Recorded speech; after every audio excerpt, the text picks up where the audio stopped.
რაღაცა მოხდება, თითქოს ჭკუის სასწავლებელი ამბავი და არაფერი არ იცვლება ამის შემდეგ. თითქოს 4 ოქტომბერი არაფერი არ ყოფილა და ეს თითქოს არავის პასუხისმგებლობა არ ყოფილა.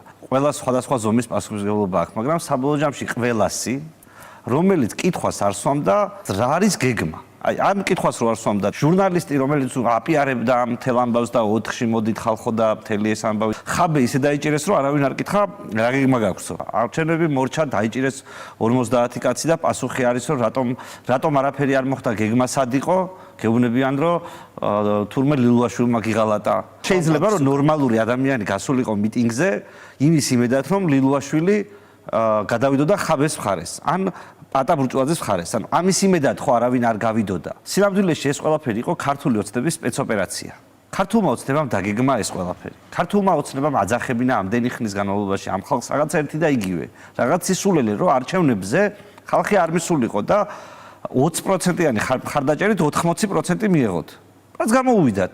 როგორ შეიძლება თქვა, რომ გიღალატა ლილუაშვილმა და ეს შინაარსი ისე გამოგივიდეს, რომ შენ არ თანამშრომლობდი ლილუაშვილთან და შენ თუ თანამშრომლობდი ლილუაშვილთან, შენ კი არ გიღალატა ლილუაშვილმა, შენ გადმოგიბირა ლილუაშვილმა. და ეს სისულელები გაკეთებინა, რაც აკეთე და რითიც მიითვისეს არჩევნები. ახლა რა შეიძლება ენა მოუბრუნდეს ვინმეს, ვინც 4 ოქტომბერს აქციაზე მოდითო ხალხს ეუბნებოდა და ამბობდეს, რომ ხალხო არჩევნებზე გასვლა რო არ გასულიყავით, ჩვენ დავამხობდითო. გეგმაც კი არ უთქვამთ რა იყო. არავინ არ არის, ვინც ამბობს, რომ იცი რა, ქართულმა ოცნებამ მოიტყუა. ჩვენ რევოლუცია არ გვინდოდა და ეს დამაჯერებელი იყოს, თორე უცბად წარმოიდგინეთ, ხალხი რომელიც ღიალ ეთერში იძახდა, რომ მოდი ბიძინა დავამხოთო, დღეს იძახიან, რომ რევოლუციას არ ვაწყობდითო. რანაირად მიდის ეს ერთმანეთთან? თუ 4-ში იძახდით, რომ უნდა დავამხოთ ბიძინა. დღეს როგორ გიბრუნდება ენა და როგორ ამბობ, რომ არაფერს არ აპირებდი. როდესაც დავინახე, რომ ეს ხალხი აქციაზე გამოვიდა, შემეცოდა ეს ადამიანები. ანუ უბრალოდ მართლა მეცოდება ეს ხალხი, ვინც ციხეში მოხვდა ამ სიგიჟის შედეგად. მართლა მეცოდება ის ხალხი, რომელსაც იმედი ჰქონდა, რომ რამე იქნებოდა 4-ში და დაიჯერა ის, რომ ის რა არჩევნებზე წასვლას აზრი არ აქვს. 4-ში დამთავრდებოდა. 4-ში დამთავრდება მაინც ეს ყველაფერი.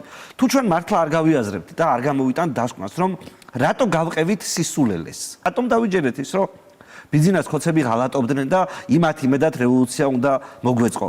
რატომ გაუტარეთ პოლიტიკოსებს ის, რომ ისინი როცა გეუბნებოდნენ, რომ გეგმას არა იქ გეტყვითო, რომ დაიჭირეს ადამიანი მერეც რო არ აღმოჩნდა გეგმა. დღეს რატო უტარებთ? ციხეში გმირებათ რატო ზის ხალხი, რომელმაც უამრავი ადამიანი საკუთარი ქმედებით ციხეში აღმოაჩინეს. ის ხალხი რო ციხეში აღმოჩნდა, ამაზე პასუხისმგებლობა ვიღაცამ ხომ დაიღოს, რისთვის გავწერეთ ეს ხალხი? რამე გეგმა არსებობდა, სადაც რისკი ღირდა.